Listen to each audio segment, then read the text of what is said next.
onde vem a ansiedade? De onde vem isso que tanto te atormenta e prejudica a sua vida? Você já deve ter se perguntado isso, né? Mas de onde vem isso que eu tô sentindo? Pois é. Essa história vem lá de muito tempo atrás, dos primeiros homens, os primitivos. Eles viviam em um ambiente muito hostil, cheio de predadores, de perigos naturais, tinha a questão da altura, do afogamento, da fome, de pessoas de tribos diferentes, então eles precisavam da ansiedade como um instinto de sobrevivência. Quem sobrevivia eram as pessoas que tinham mais cuidado com essas questões, ou seja, esse medo, essa ansiedade era adaptativo.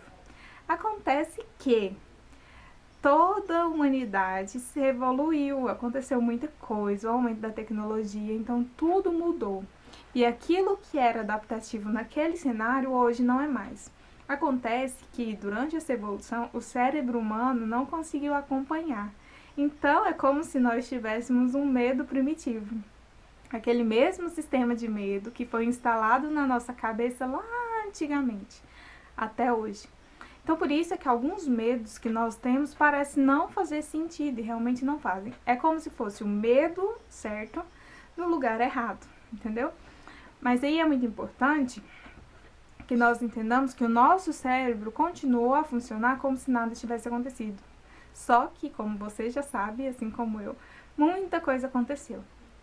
Outra coisa, como eu disse, que nós temos um jeito antigo de pensar as coisas, e quando eu digo antigo é bem antigo mesmo, então é muito importante que nós comecemos a reescrever essas regras.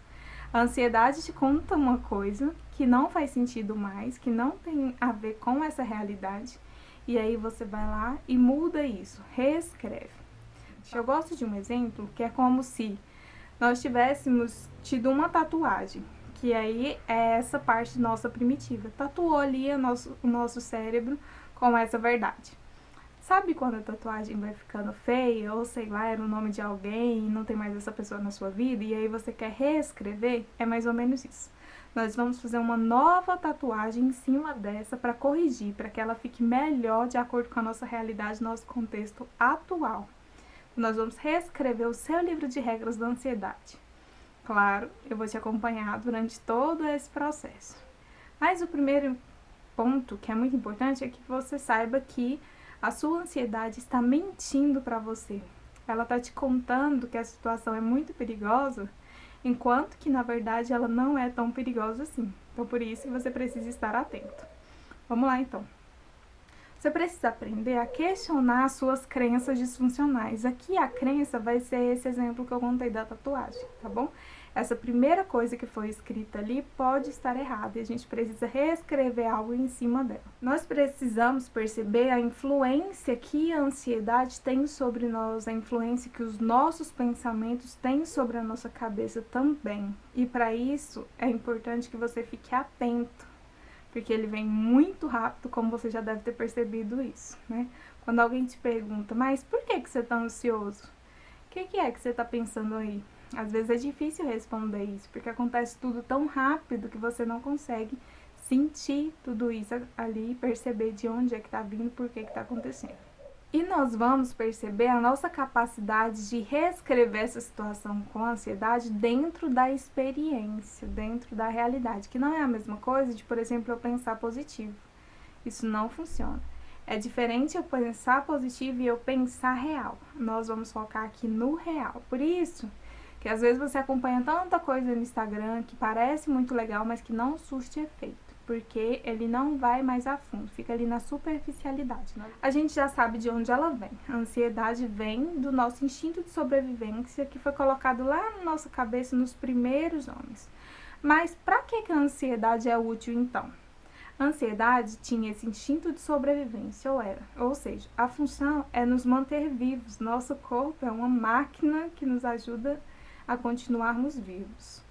Então, a ansiedade, ela dava esse alerta. Ela contava, ei, toma cuidado, pode ter um predador aí.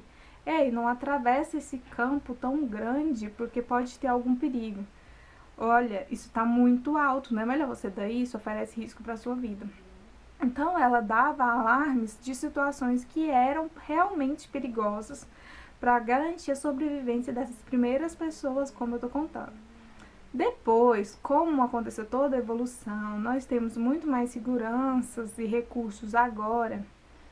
Acontece que nós gravamos esse primeiro medo e temos ele hoje como verdade, até agora, né? Que agora vocês vão começar a mudar isso. Então, por exemplo, esse primeiro medo que tinha lá de altura, até hoje. Então, se eu tenho uma pessoa que tem medo de subir no elevador, provavelmente é esse primeiro alarme de medo que está ali agindo na cabeça dela. Só que nós sabemos que o mecanismo do elevador é muito seguro, mas aí fica aquele medo primitivo, dando alarmes falsos até hoje na cabeça dessa pessoa. Ei, toma cuidado, será que não está muito alto? Será que isso não é perigoso? Será que não oferece risco para a sua vida? Então tem todos esses ICs aí por trás. Então, como você pode ver, muitos dos medos que nós experimentamos hoje têm relação com esse programa que foi instalado na nossa cabeça lá atrás. Só que agora ele não faz mais tanto sentido assim. Por isso que nós precisamos mudar essas regras, reescrever essa história. Na tentativa de manter a segurança e de nos mantermos vivos, nós começamos a criar na nossa cabeça um cenário de desastre para tentar evitar que aquela situação realmente aconteça. E aí é o contexto da preocupação.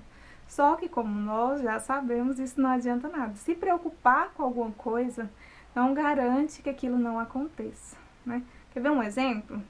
Você pensar agora que vai ganhar R$1 milhão. Pensei, eu vou pensar daqui também. Pensei. Agora, abre aí seu celular e olha na sua conta se caiu. Geralmente não, né? Não é assim que acontece. Então, pensar no melhor não faz acontecer, pensar no pior também não faz acontecer. O melhor é pensar no real. Mas, Laís, então por que você tá me falando tudo isso? Eu tô te contando isso porque compreender que essa ansiedade não faz parte de você, do que você está vivendo agora, mas faz parte de um medo evolutivo, de uma coisa que foi colocada na sua cabeça lá atrás, na cabeça de todos os seres humanos, já te ajuda a reduzir a ansiedade. Porque já vai eliminar de você a culpa por isso que você está sentindo. Você não tem culpa disso. É algo que está inerente a todos os seres humanos, que acompanha todas as pessoas. Então, a partir do momento que você se livra dessa responsabilidade de culpa por cima da sua ansiedade, tudo fica mais leve. É importante que você aceite a sua ansiedade como parte de uma herança biológica, de algo que não depende só de você para acontecer, mas que nós podemos aprender a viver com menos medo. Porque na evolução, o princípio que é aplicado é o do que é melhor prevenir do que remediar. Então é melhor eu prever o perigo antes que ele aconteça, para que eu faça alguma coisa. Só que, como a gente vai ver daqui a pouco, não adianta eu prever o perigo, adianta eu agir no agora. Eu preciso ficar focado no presente, porque é aqui que as coisas acontecem. Só eu prever o perigo não vai adiantar e não vai, de fato, diminuir as chances daquela coisa acontecer ou aumentar as chances daquilo acontecer. Então, não adianta. A gente vai ver que tem um erro aí, mas é depois. A ansiedade, ela não te faz uma aberração, ela não é um problema ligado a você.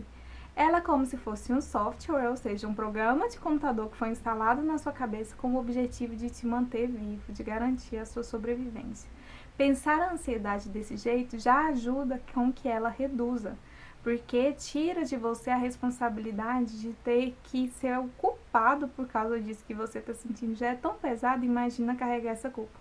Mas não tem nada a ver com isso, tá bom? Nossas mentes são filtros que nos ajudam a ver a realidade. Então, se eu vejo a realidade a partir do óculos da ansiedade, eu vou ver perigo em todas as coisas. Eu preciso mudar a forma de ver as coisas. E para isso, tudo isso que a gente está vendo aqui é tão importante. Quando nós experimentamos a ansiedade, a mensagem é de que nada é seguro. Você deve passar por isso. Você deve ver perigo em todas as situações. Mas eu quero que fique na sua cabeça que a mensagem é apenas uma mensagem. Lembra do R$1 milhão? É isso. Um pensamento é apenas um momento. Não tem nada a ver com os fatos. Até mais.